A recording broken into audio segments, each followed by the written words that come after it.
Welcome back to another episode of Cult Horror Reviews. I've been asked to look at Killer Klowns from Outer Space, a science fiction horror comedy which totally merits its title of a fun cult classic.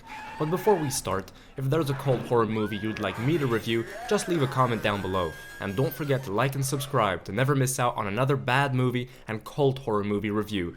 Killer Klowns from Outer Space doesn't mess around and sets out to do everything it says it does. I'd say it's one of the best alien invasion flicks of the 1980s. Just like the title says, alien clowns from another world come down to Earth to harvest humans for food. Killer Klowns from outer space. Holy shit. A pair of young adults try to warn the police, but nobody believes them, so they have to take matters into their own hands. I like it how the movie pays homage to the 1950s sci-fi B-movies. For instance, you can clearly draw a parallel between this and the original Blob. In the latter, the movie starts out with a couple of teens who witness a meteorite crash down in a forest, and the first person to come into contact with the alien visitor is an old man living in a wooden cabin with a dog.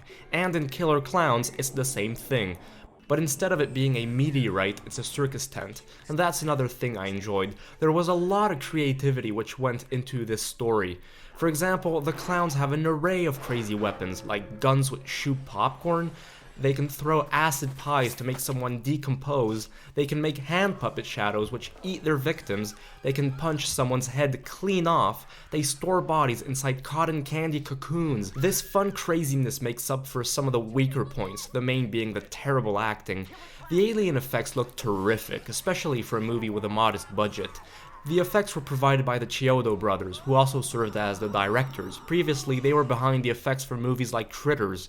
And there's a great rock and synth score too, although I'm not going to play it, otherwise YouTube is probably going to want to sue my ass for copyright reasons. It made me smile and even laugh sometimes, but there's a good balance of silliness and creepiness, which makes for a fun watch. It's not Academy Award winning material, but for what it is, it does it well enough.